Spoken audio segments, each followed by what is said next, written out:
amor que ele quer. Seu bem diz muito que vai, não vai assim como não vai. Não vem ninguém de dentro de si, não sai, vai morrer sem amar ninguém. O dinheiro de quem não dá é o trabalho de quem não tem capoeira que é bom. Não cai, se um dia ele cai, cai.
Quem é homem de bem não trai o amor que ele quer. Seu bem diz muito que Vamos dar vai. sequência ao nosso estudo do segundo tempo modernista, parte da poesia agora. Lembrando que esse tempo aconteceu entre 1930 e 1945 e são anos assim bem tensos, historicamente falando, ok?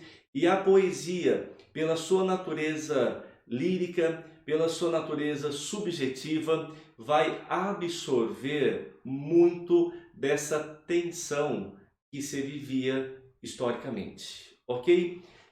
Essa poesia vai se desenvolver por meio de versos livres, é uma herança lá de 22, é uma herança da Semana de Arte Moderna. No entanto, haverá um retraimento em que vai se escrever também em versos metrificados, ou seja, haverá aqui uma variação do tipo de verso utilizado por esses autores, tá? Os temas são variados. Teremos temas sociais, teremos temas espiritualistas, teremos temas existenciais e um tema fundamental da poesia, que é o lirismo. Okay? E o lirismo é algo assim também muito forte aqui nessa poesia. Beleza? Vamos aos autores desse período, lembrando que esta abordagem é uma abordagem panorâmica para nós termos uma noção do que vai acontecer de modo geral nesse período, ok? Primeiro autor de destaque, Vinícius de Moraes, um grande escritor do Brasil, diplomata, músico, escritor, poeta, alguém assim admirável na história da literatura em língua portuguesa de modo geral, ok? Vinícius começa a sua carreira como poeta escrevendo poesias numa vertente espiritualista, ok? Isso deve-se muito à sua formação em um colégio interno jesuítico, ok? Então as primeiras obras dele são escritas sob o signo do pecado. Então o amor é pecado, a mulher é pecado, o prazer é pecado. Mas ele vai passando por uma evolução, por um amadurecimento, ele chega a estudar literatura lá na Inglaterra, tá? Era formado em direito, né, inicialmente. Porém, ele vai fazer uma virada na sua vida escrevendo os famosos sonetos que tematizam o lirismo amoroso. E esse lirismo lembra muito a figura de Camões. Ou seja, é um lirismo amoroso à maneira de Camões. Inclusive, ele faz sonetos, né? É a marca formal que ele vai transmitir aqui na sua poesia, sendo que a vertente espiritualista já usa versos livres, versos brancos, é uma vertente mais espontânea. No entanto, Vinícius não ficou apenas na temática amorosa, ele escreveu vários poemas que retratam o cotidiano, né, brasileiro, e inclusive o cotidiano dos explorados, né, dos trabalhadores, por exemplo. E ele também vai ser um dos criadores da bossa nova, esse gênero musical de grande destaque na cultura brasileira e de grande repercussão internacional, no qual Vinícius, Tom Jobim, Toquinho, Miúcha vão fazer excursões e vão levar esta arte para vários cantos aí do mundo, né? E aqui na Bossa Nova a gente tem um reflexo de um princípio lá da Semana de Arte Moderna de fazer uma arte com a cara do Brasil. Então ele celebra, por exemplo, o Rio de Janeiro, na Garota de Ipanema, ele vai celebrar a Bahia, na música Tarde em Itapuã, e embora seja uma temática ali brasileira, muito leve, muito agradável, aqueles que estudam música sabem que a qualidade musical da Bossa Nova é das mais elevadas possíveis, né? Ou seja, aquela ideia do Oswald de Andrade, da antropofagia, de se apropriar de estéticas estrangeiras, adaptando-a ao Brasil. Vinícius faz isso muito bem pela influência do jazz americano, por exemplo, que está aqui na Bossa Nova, tá? Vamos ouvir um famoso poema de Vinícius de Moraes intitulado Soneto de Fidelidade. De tudo, ao meu amor serei atento, antes com tal zelo e sempre e tanto, que mesmo em face do maior encanto, dele se encante mais meu pensamento. Quero vivê-lo em cada vão momento, e em seu louvor hei de espalhar meu canto, e rir meu riso, e derramar meu pranto, ao seu pesar ou seu contentamento.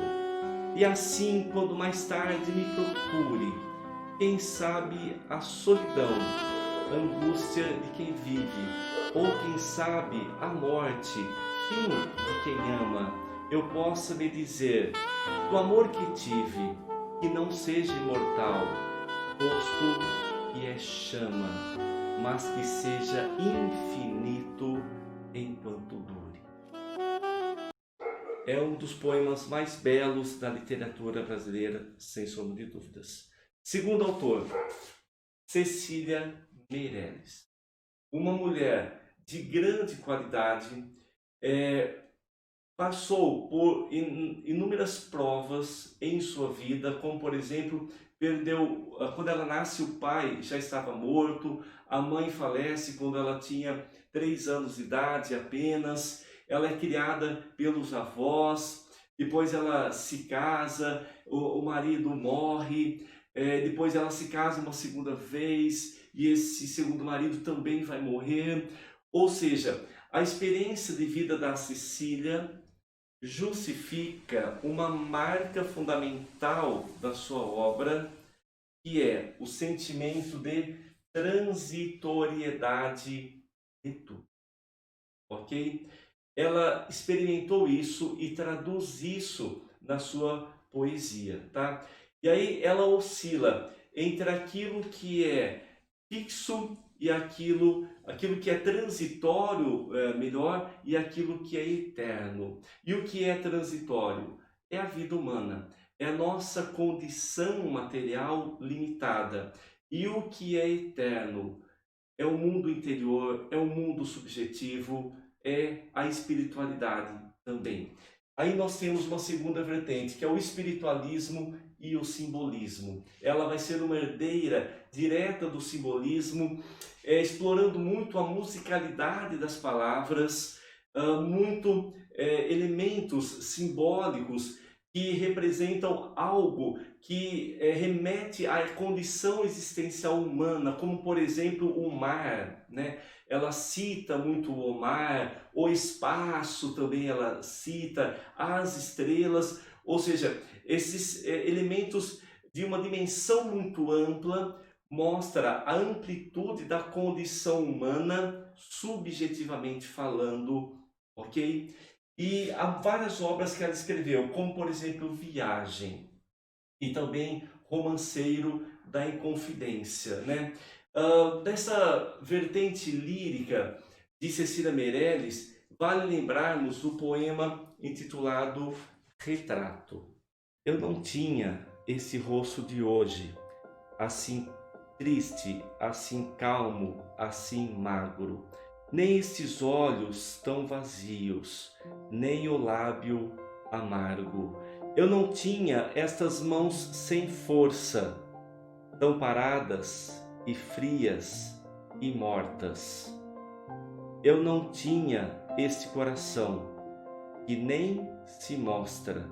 Eu não dei por esta mudança tão simples, tão certa, tão fácil. Em que espelho ficou perdida a minha face? Então vejam que ela aborda exatamente esta fragilidade da condição humana, a passagem do tempo que faz com que tudo se transforme, seja externamente, seja internamente, emocionalmente e assim sucessivamente, ok?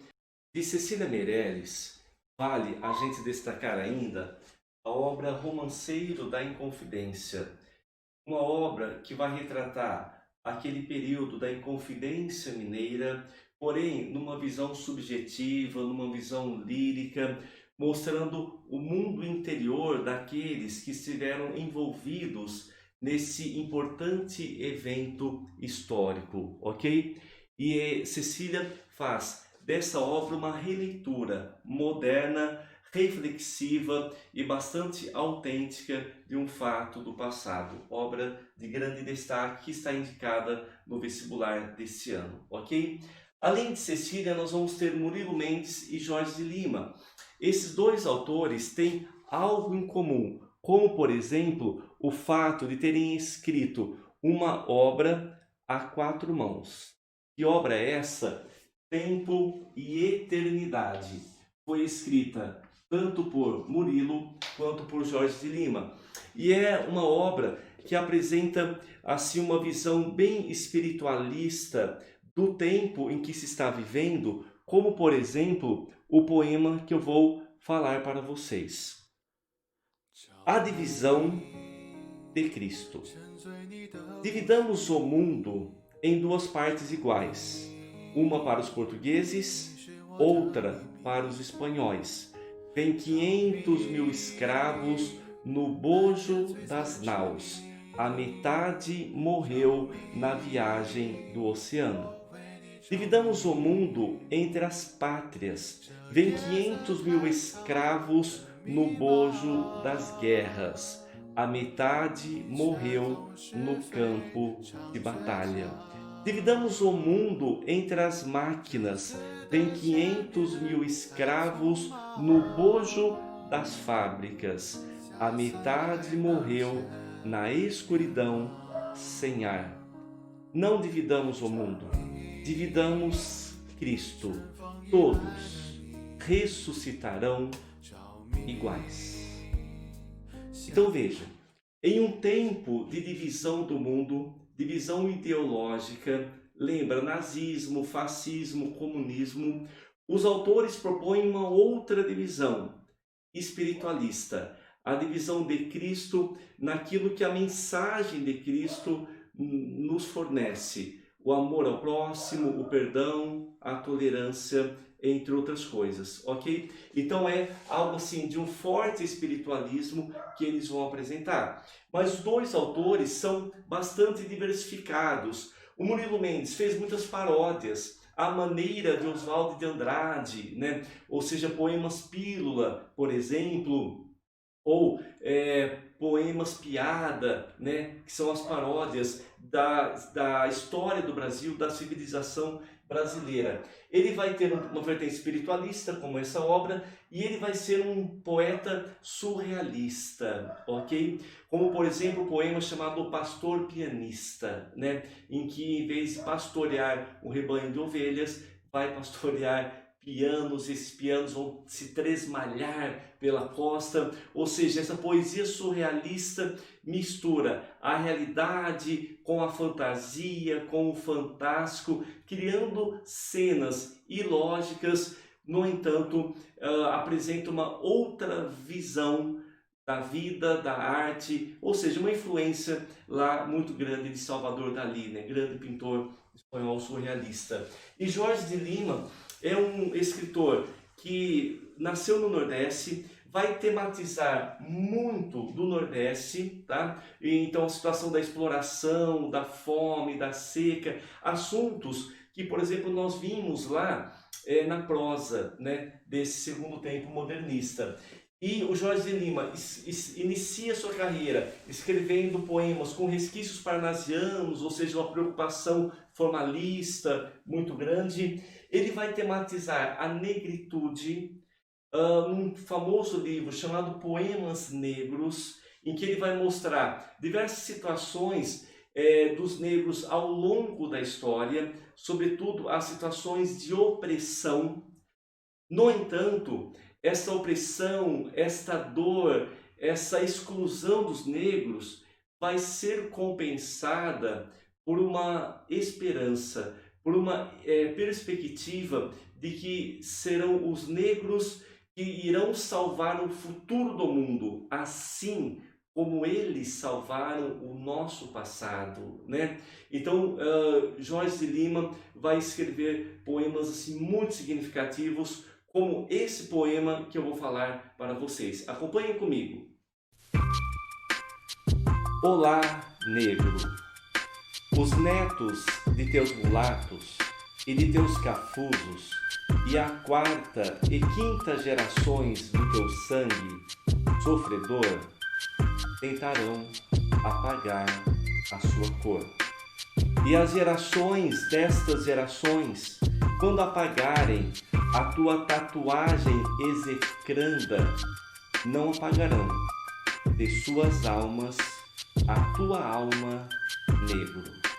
Pai João, Mãe Negra, Fulô, Zumbi, negro fujão, negro cativo, negro rebelde, negro cabinda, negro congo, negro iorubá, negro que foste para o algodão de USA, para os canaviais do Brasil, para o tronco, para o colar de ferro, para a canga de rodos, os senhores do mundo. Eu melhor compreendo agora os teus blues, nesta hora triste da raça branca, negro. Olá, negro! Olá, negro! A raça que te enforca, enforca-se de tédio, negro. E és tu que alegras com os teus jazzes, com os teus sons, com os teus lundus, os poetas, os libertadores, os que derramaram babosas torrentes de falsa piedade, não compreendiam que tu ias rir. E o teu riso, e a tua virgindade, e os teus medos e a tua bondade mudaram a alma branca cansada de todas as ferocidades. Olá, negro!